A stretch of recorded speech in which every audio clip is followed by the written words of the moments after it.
Well, as we continue to look at Jesus' life, we again pick up the story right where we left it off last week. Last week we talked about how Jesus was gaining more and more followers. He now had more people following him than even John the Baptist had. Well, the Pharisees heard about that. They started to get concerned. So Jesus left Judea and went back to Galilee. Now understand, Jesus was not afraid of the Pharisees. There are lots of places in the Bible where we see Jesus taking on the Pharisees, where he's arguing with them, even confronting them. But remember, this is still the early stages of Jesus' ministry. If Jesus had gotten the Pharisees too upset with him at this early stage, they could have shut him down, maybe even killed him right then. They could have ended Jesus' ministry before it even got started. Jesus knew it was too soon to provoke the Pharisees into action. So he left, he headed back to Galilee, but to get there, he had to go through Samaria. And while he's doing that, he meets a Samaritan woman at the well. Now, as with a lot of the stories we've looked at in this series, we don't know just how this meeting came about. Did Jesus know this woman was going to be there? Did Jesus deliberately happen to visit the well at this time so that he would meet the woman there? And all that's certainly possible because, again, we are talking about Jesus here. He could know all of that stuff. None of that's said in the Bible reading, though, the way it's presented. It looks like this is simply a chance meeting, that Jesus and the Samaritan woman just happened to come to this well at the same time. The opportunity arose for Jesus to tell this woman who he was, and he took it. So let's look at this situation from the woman's point of view. For her, this has just started out as an ordinary day. She's going out to the well to get some water. She's probably done that 1,000 times or more. Who knows how many times she might have done that in her life. Gone out to this well, gone out there to get some water.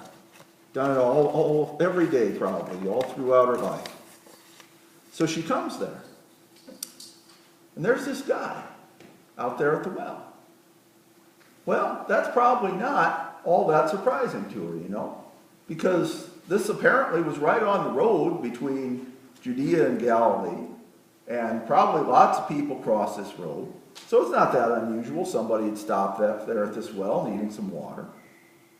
Probably not even that unusual that it'd be a Jewish man that's standing there, because, you know, again, Jewish people came along this road all the time. But then he starts talking to her.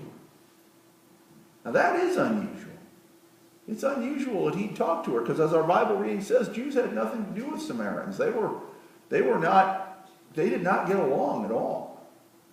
Jews and Samaritans did not get along, and yet this Jewish man starts talking to her. It's kind of unusual. And not only does he start talking to her, he asks her to give him a drink of water. And that would have been even more unusual, because to Jews, Samaritans were considered unclean people. To get some water to drink from a Samaritan, that's something a Jewish person would not have wanted to do. So this woman is really wondering what's going on here. But they start talking. They start talking, and Jesus starts telling this woman that he can give her living water. He says that. And it's clear that this woman has no idea what he's talking about. And you know, that raises another question we've talked about before, which is, why did Jesus so often talk in riddles and in figures of speech? Why did Jesus not just come out and tell this woman who he was right away? He's going to tell her eventually. Our reading ends with Jesus saying, I, the one who am speaking to you, I am he, meaning the Messiah. Why go through all this stuff about living water? Why get her all confused like that? Why did Jesus not just tell her right away that he's the Messiah if he's going to do it eventually anyway? Well, a lot of times we don't know the answer to questions like that, but in this case I think I do know at least part of it. If, as this woman came to the well, Jesus had said, hi there, I'm the Messiah, how do you suppose she would have reacted? I mean, she probably would not have listened to him at all. She might have run away. She might have thought he was out of his mind. I certainly don't think she would have just accepted what he said and believed it. Jesus knew he needed to build up this thing slowly. So he starts talking about this living water to get the woman interested. Then he tells her something about her life that there's no way that he ought to be able to know. And that gets the woman to realize that there's something special about Jesus, to acknowledge ultimately that he's a prophet. And then he's able to tell her more about God, that to worship God, we need to worship God in spirit and in truth. That prompts the woman to state her belief that the Messiah is coming. And it's only then, after all of this, that Jesus knows the woman is ready to hear the truth. That Jesus, the person she's speaking to right now, is in fact the Messiah. I've said before that when we read these stories, the question we ought to keep in mind always is, why is this story in the Bible? What can we learn from it? Well, I think there's several things we can learn from this story. One of them is that while we do need to be willing to stand up for our faith, we also need to know when to stand up to a confrontation and when to back away from it. As Kenny Rogers tells us, we need to know when to hold them and know when to fold them. Sometimes we need to back away from a confrontation. That's what Jesus was doing when he left to go back to Galilee. Even if we know that confrontation is going to have to come sometime, we need to know not to provoke it too soon. We need to know, as Jesus knew, when to withdraw from a confrontation and deal with it later when the time is right. The second thing we can learn is always to be ready to take advantage of a chance to talk about Jesus.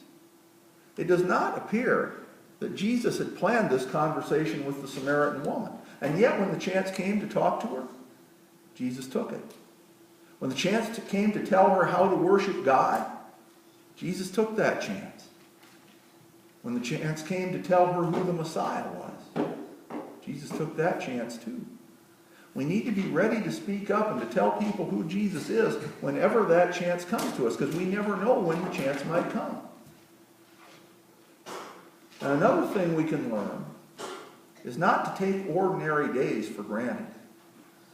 We need to keep our eyes open and our hearts open on ordinary days, because all kinds of things can happen on ordinary days. For this woman, when she headed out to the well, this was an ordinary day. Something she had gone out there to get water 1,000 times before. Nothing had ever happened.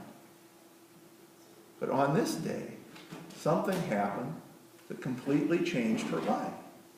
Because our lives can completely change on ordinary days. God's Holy Spirit can come to us on an ordinary day. We might even meet the Messiah, as this woman did, on an ordinary day. Because to God, there is no such thing as an ordinary day. God chooses ordinary days as the days for God to do extraordinary things. And one more thing we can learn is how to approach people with the gospel. We need to do it slowly sometimes. Don't come firing out with it right away. We need to get there eventually, just as Jesus did get there eventually.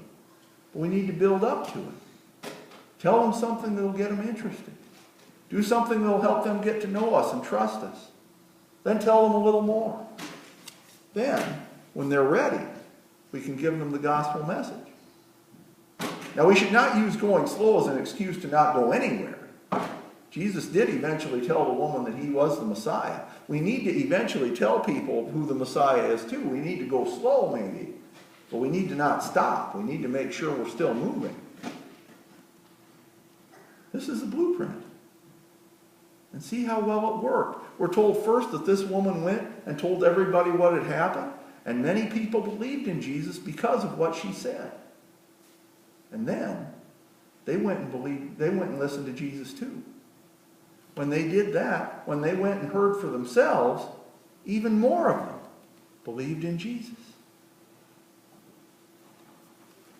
Now today, as far as I can tell, is an ordinary day.